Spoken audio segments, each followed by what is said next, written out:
This is a very unusual Rolex video for YouTube. I haven't seen one like it. I've seen scores and scores of Rolex videos. This one is called How to Bastardize Your Rolex Watch. Maybe I'm the only person who does this. And it's because I've been wearing a Rolex for 51 years. I bought my first Rolex in 1975 in March.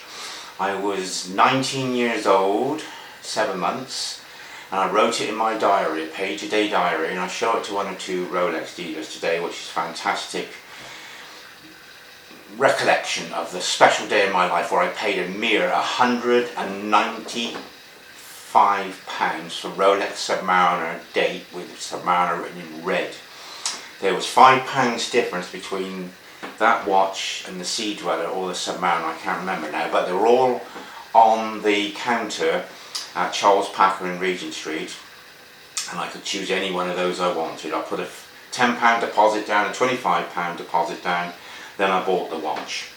And I've been collecting Rolex memorabilia, which comprises of what's in my 7 cuttings book, which I'll do another video on. I've got letters from Rolex, and I've collected all the adverts, and I've looked at their marketing over the decades, and this is why I bastardized my present collection of Rolex watches. Also, I must suffer from a touch of OCD. When I first bought the watch, I noticed that the shoulder guards, the crown guards, were satinized halfway out north to south, and then they changed it to an angle, then they polished them. And I wrote to Rolex in the 1980s and I said, why have you polished the crown guards? And they said, because we consider it to be the side of the watch. But I disagree with Rolex on several issues, and this is one of them, because the top of the watch to me includes at least half of the top surface of those crown guards, because they form the top.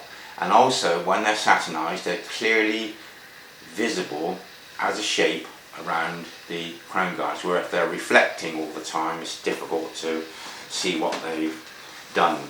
Now, in these cuttings books, you will see that the marketing over the decades has changed, because I'm going to show you several adverts here of the GMT Master, which was marketed as an explorer's watch. And I'm an explorer, and to prove the point, this book is the Spirit of Enterprise 1993 Rolex Awards. I was also featured in the 1987 book. And I'm in here with fantastic companies such as Thor Heyerdahl. There's his 2-page project summarized. And here, there's my Sir Francis Drake project, where I was going to look for the Drake's coffin of lead. And Rolex gave me an award for my industry and organisation of setting it up. And unfortunately, I didn't get enough support. But I was in the previous book because they were acknowledging me as an explorer following the voyages of Sir Francis Drake. So I've been involved in exploration. And here we've got 2 more adverts showing how the GMT had satinized bracelets, satinized shoulder guards, marketed as an explorer. Of course, they set up a competition then, didn't they, between the Explorer 1, the Explorer 2 and a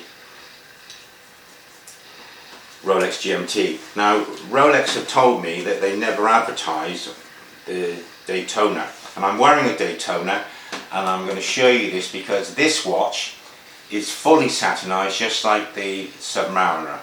So I absolutely detest the shiny center links on their oyster bracelet, because I prefer what they used to present their watches as, satinized and not just shiny magnets. A lot of people on YouTube complain about the scratch magnet qualities of the polished center links, but you don't have to live with that. But people live with it because they know if they bastardize the watch like yours truly, it's going to be worth less. Or they might not trust the polisher to do the proper job. And look at this. There's another expedition here, the Raft expedition, setting off from Guayaquil, Ecuador to Australia. And there's a competition here. They got a Explorer 2 and a GMT, both competing there as choices for an Explorer's watch. And we've got the advert again, but written in Spanish, of the expedition from Guayaquil, Ecuador to Australia.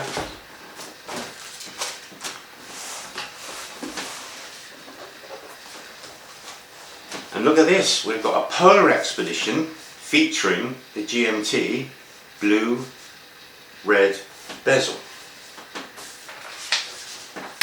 And here's another one, but this is for an architect. Again, although it's not an expedition watch, it's still showing the fully satinized bracelet. And of course Rolex in later years, they wanted to differentiate between their models, so they've dressed up the GMT, which I don't like, as I'm telling you. Now here we are, Flying Concorde GMT satinized.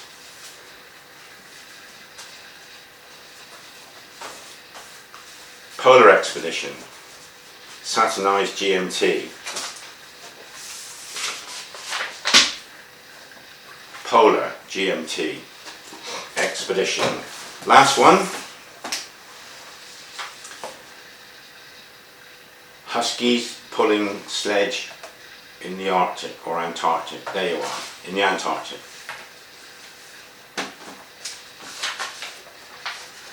Two more adverts for polar expeditions using a GMT.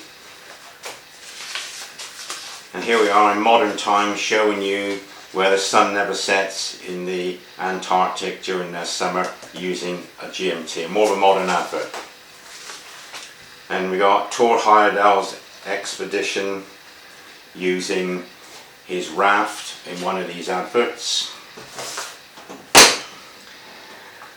Now let me show you what a bastardized watch looks like. Here we've got the recently discontinued GMT red blue. I don't use nicknames, I think it cheapens the brand. Rolex tell their staff not to use them when they sell watches, although you can type it into their search engine to find the watch.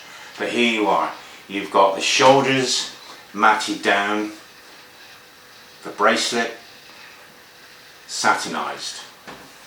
If I can turn this watch winder off. Here we've got the black blue GMT master, fully satinized.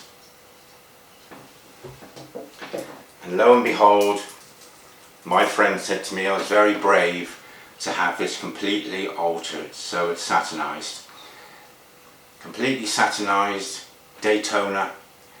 I show it to authorized dealers, sales assistants in Rolex shops. I say, what do you notice about this GMT? And they don't spot it. It's just not in their cognitive realm to be able to say, hey, they've satinized that. But this is how the watches used to look like. Satinized, downplayed, looking professional, less dressy, more practical. So I've gone against the grain, and just before I finish I will say this. I've got the date just mint green in the bank, and that has a shiny top surface on the case. But prior to 2004, so I read in the date just book, which is on sale at Rolex stores, or they might give you one if you buy the watch. Prior to 2004, the top of the case was satinized, and the bezel wasn't so shiny. So I might, in time, satinize the top of the case because the shiny white gold bezel is competing against another shiny surface. And if you had a satinized top case, the bezel would stand out more.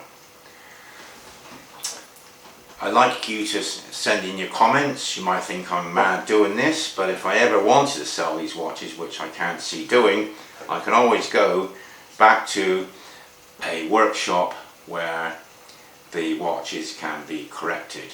And before you put this comment into the box below, Rolex don't care if their watches have been altered on the polishing side. Long as you haven't changed the dial or something's gone awry with the movement inside, Rolex aren't going to say to me, we're not touching your watch. It does not invalidate the warranty if you alter the surfaces with having them satinized.